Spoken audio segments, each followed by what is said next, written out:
Got more than he bargained for. Just after midnight, we received a call from 911 for the Days Inn Hotel. One of the residents walked down to the front desk and notified the on-duty manager that there was smoke up on the second floor in the hotel.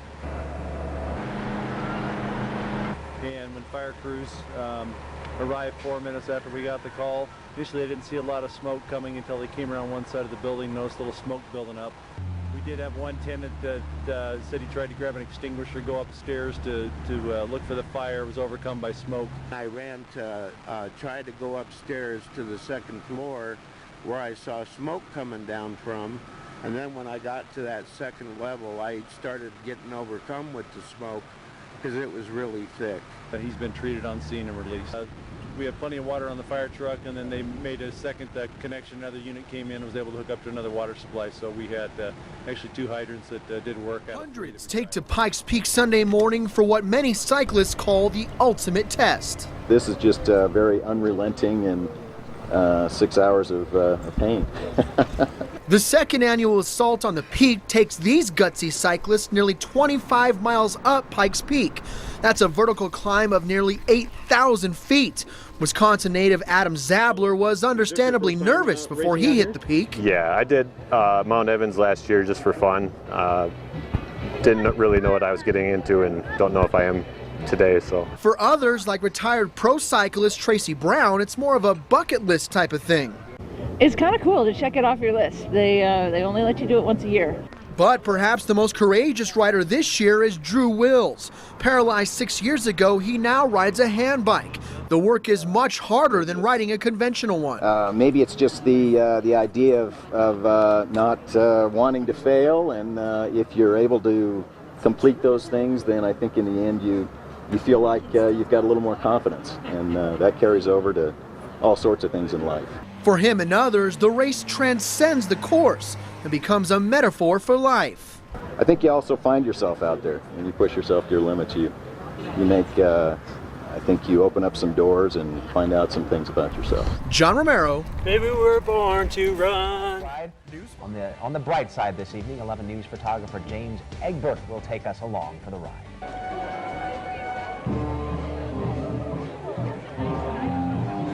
This is the 15th annual Starlight Spectacular. It's just a community event. As you were here, you experienced it. It's magic. People just have a great time. It's community getting together to celebrate cycling and to also benefit trails and open space. It is a magical event. Again, I got to experience it today, so that was really exciting. But just to see the camaraderie, the energy, people had a great time. The next entry, the Blue Shirt Rose.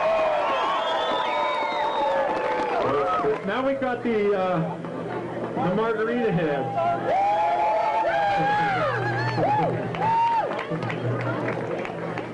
We had a pre-registration count of approximately 1,100, and we had a registration on site of just over 200 and something. Yeah, it's a great ride. The weather turned out much better than we expected with all the rain today, so lots of riders turned out for it. It's great.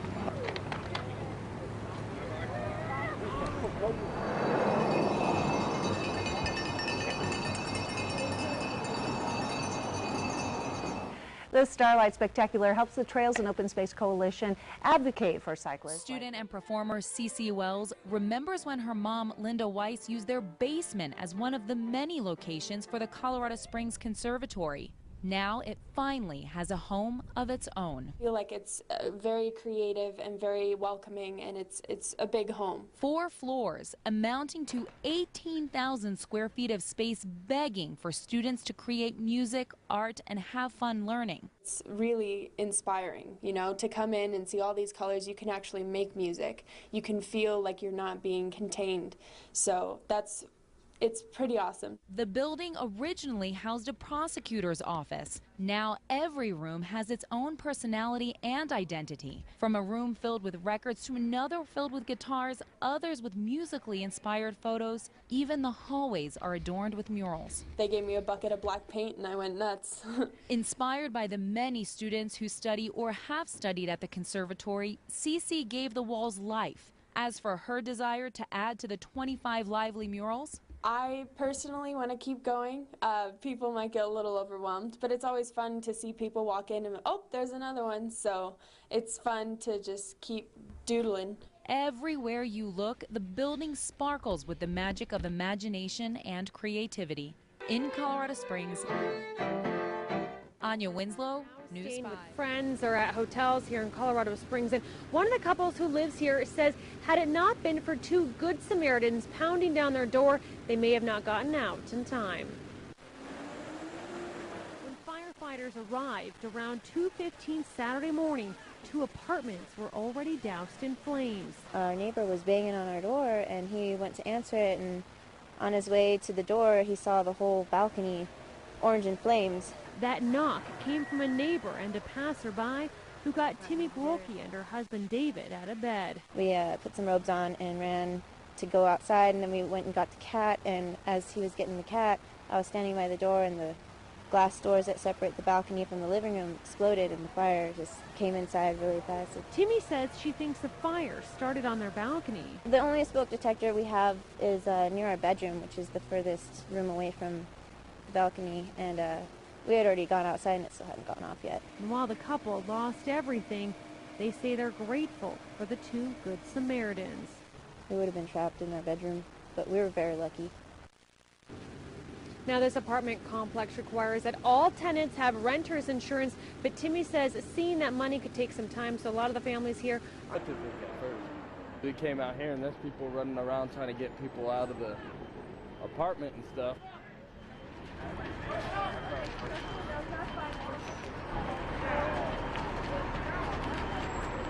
That whole balcony right there is just engulfed in flames.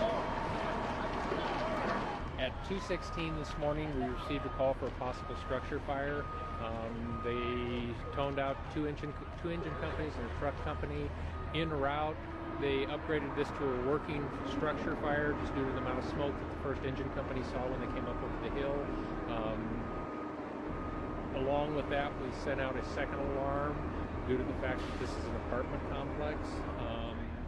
First engine that got here had a lot of fire coming from the top floor, going up into what looked like the roof at the time. You know, you see something like that, you don't know what to do. I freaked out.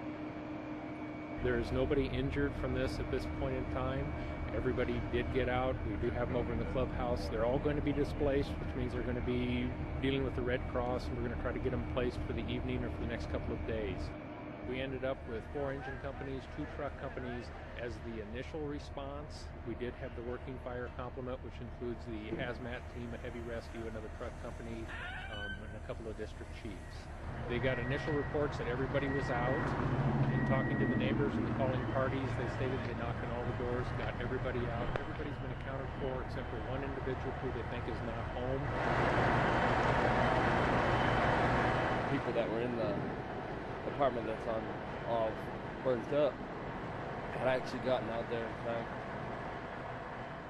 The damage is pretty extensive throughout that entire building. Like I say, it's pretty much uninhabitable. The fire itself, basically, they'll just want to make sure it's out. And it'll be kind of a wait and see as far as the occupants, whether we can get them back in to gather up some of their belongings.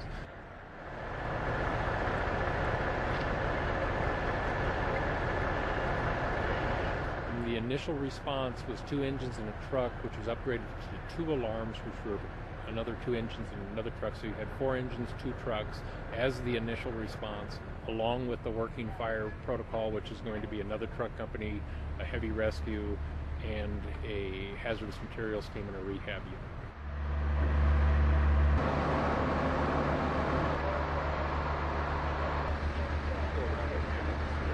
We did have 1 dog in that apartment. That dog has been turned over to the Humane Society. I don't know what the condition of the dog. We'll be working with the Red Cross to get them placed.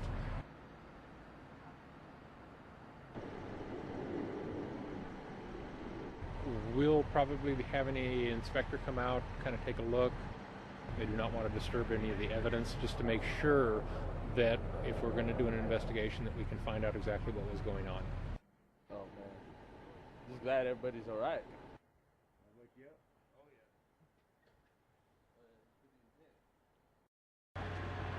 Tonight we're in the process of fighting a fully involved house fire on Milam Road. The call came in slightly after 9 o'clock this evening. The first report came in as the house is on fire, but everyone's out. This is a full response on all the fire departments on the north end of the county tonight. Black Forest is getting help tonight from Falcon Fire Department, Tri-Lakes Monument, Larkspur, Westcott, also from the El Paso County Sheriff's Office, and the rehab service of the Pikes Peak Firefighters Association. This house is just a little over 2 miles from Black Forest Station 1, so we were able to get units out here very quickly. When the first engine was approaching this scene, before they had even reached the scene, they did radio ahead to say that they could see flames and smoke through the trees before they had even arrived. When the first unit arrived on this scene, they reported heavy smoke and flames visible from the backside of the house. All of our mutual aid partners arrived very quickly tonight. We have automatic aid agreements with all of the fire departments here that are our neighbors. So all of them receive the dispatch at the same time that Black Forest does. We don't have to call for aid specifically. They're already coming as soon as we get the word. So that helps our response time considerably.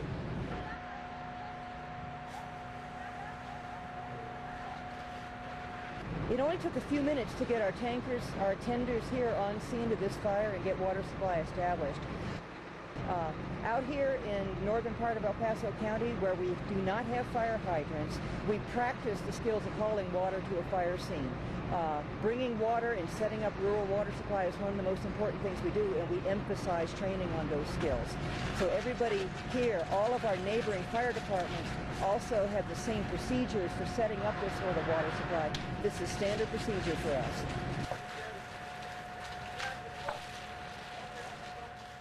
Going I-25. And Mindy, any word on exactly what happened to cause that car to roll?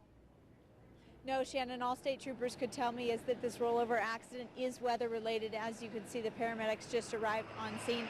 It does not appear that anyone is hurt, but they will check everybody out to make sure. Meanwhile, the roads here, we're at I-25 and Glen Eagle, and as you can see, snow is starting to cover the interstate, and the snow is picking up and the wind is also picking up. The conditions are getting worse here, and earlier today we were in Teller County where there are several inches of snow already on the ground. Snow, cold temperatures, and wind. That's what folks in Divide, about 7 miles west of Woodland Park, are dealing with. It's coming down really good. As quick as it's coming down, Jake Marcus is on top of it, keeping the roads clear. The roads are really slick. I've been slipping and sliding with my plow truck all morning. The road conditions are getting worse in Teller County. Many folks are stocking up on groceries in case they get snowed in. Lisa Powell stopped at the family-owned grocery store in Divide to pick up water and a few other things for her diabetic daughter. You see this and then you think, oh, I think I'll get a few more grapes and a little bit more sugar. She's not alone. I was out of bird seed and the birds come to my house when it snows. Christine Ford lives in Park County and says the weather is even worse by her house. They say it's supposed to go through tomorrow, so by then we could have a couple of feet out by our house. It gets pretty bad out there.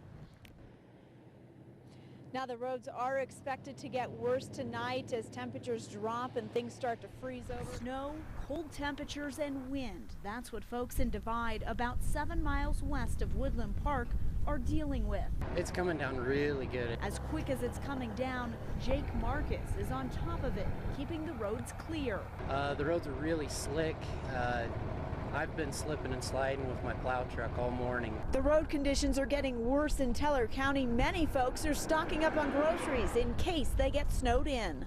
Lisa Powell stopped at the family-owned grocery store in Divide to pick up water and a few other things for her diabetic daughter. You see this and then you think, oh, I think I'll get a few more grapes and a little bit more sugar.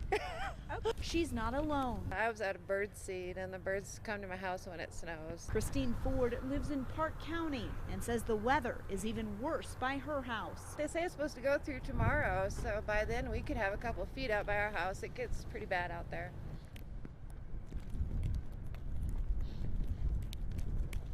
Classic Criterium Bike Race. It's a fast-paced, short-loop bike race. These riders went head-to-head this morning under a beautiful southern Colorado sky. The race went down Cascade Avenue, northwest down Monument, up Cache La Poudre by the Warner Earth Center, and then north again on Cascade for a very fast bike race out. Today we're practicing or preparing to deploy again to Iraq. We're gonna deploy this time as a security force assistance brigade, working with the Iraqi military, security forces, as well as Iraqi government to secure the populace in various means wherever we go in Iraq. She's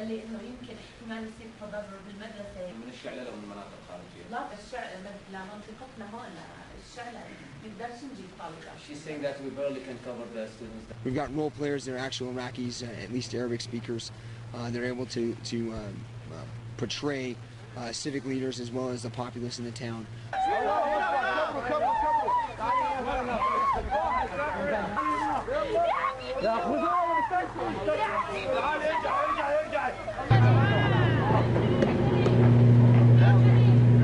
This is another great opportunity for us to train some of the best soldiers that we have in the United States Army to prepare to go to Iraq and hopefully complete what our nation is intended to do there.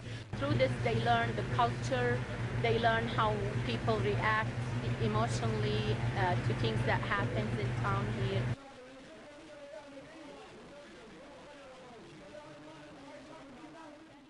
Visibility has improved somewhat over the last half hour or so, but we're still dealing with a lot of wind. As I back away from the live truck, you can see some pretty strong winds that we're still dealing with here on Highway 24, making travel still fairly difficult. But regardless, it's been slow going out here all day today, and the winds really haven't let out a whole lot. Now, aside from causing delays, the weather can also be bad for business.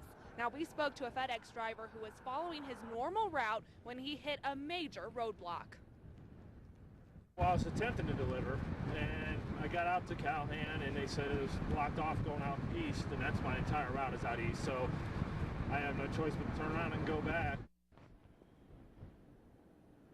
Now, Pongay drives about 350 miles a day, and he tells us every time we have weather like this, he says it costs him a lot of money because he contracts with FedEx. Now, something else you should keep in mind if you're going to be driving out east here later tonight. With this blowing snow, it makes it that much harder to see any icy spots on the road. So if you will be traveling, make sure to take it nice and easy. The ranks of millions nationwide pulling together to do some cleaning up today. Their target, sprucing up Turkey Creek Recreation Area. KKTV 11 News photojournalist James Egbert shows us how this group of volunteers spent their Saturday. Spencer Penrose, who brought up the Broadmoor. This was his summer house, and he utilized this as a recreational area. It was a working ranch when he purchased it, and he managed to develop it. When the military took it over, we tried to keep that feel. Make a Difference Day is about beautifying Turkey Creek Ranch to bring it up to par. We've had a lot of snowstorms in the last couple days, and it's knocked down a lot of trees, tree limbs, brushes, and whatnot. It's the manpower I don't have. The tree right there. So this is a great example of not only the community, but the soldiers doing great things for our community and for our soldiers, but also jointly in the military for having the Air Force come down here and help sponsor this. This is how I'm dedicated. This is just a great event because you see the enthusiasm here. You see the Air Force cadets. You see family members, community members spending time to do something good, and they get a little food to start, and it looks like everyone's happy, having fun, making the difference. Approximately 0100 hours received a call for service. Actually, numerous calls for service of shots fired here at the apartment complex. Upon officers' arrival, we found a melee that included several groups of individuals that were still in the process of fighting. We did have one individual that had received a gunshot wound. They have been transported to a local hospital, and they are currently in surgery. A second individual was transported to a local hospital with an unspecified injury. At this time, we are still looking for suspects, and this is still very much an active investigation. There were several vehicles that were seen leaving the scene that possibly contained suspects, And at this time, we're still trying to confirm with people that were on scene and finish the interviews with the individuals that are present. Not really sure what started the disturbance. It would be difficult to speculate at this time as to what the precursor was for starting the disturbance. Dusting off their motorcycles and getting their maintenance done for the springtime, and it's time to ride. But motorcycle accidents like the one depicted in this PSA from the Colorado Department of Transportation happen, especially now. Motorcycles are hitting the streets. Just use exercise caution. El Paso County often ranks first in the state for motorcycle accident fatalities every year. Those rates are phenomenal, and just think about it. J.D. Hilliard does. He's a rider and trainer at Pikes Peak Harley-Davidson. I'm always continuously scanning and watching what's going on in front of me. I'm watching what's going on behind me. But Hilliard says responsibility falls on everybody out on the road. I think it's a combination of riders not being up on their game as well as they could be, and automobile drivers not used to looking for motorcycles. The key, be aware of what's around you, because you never know. This could happen to you.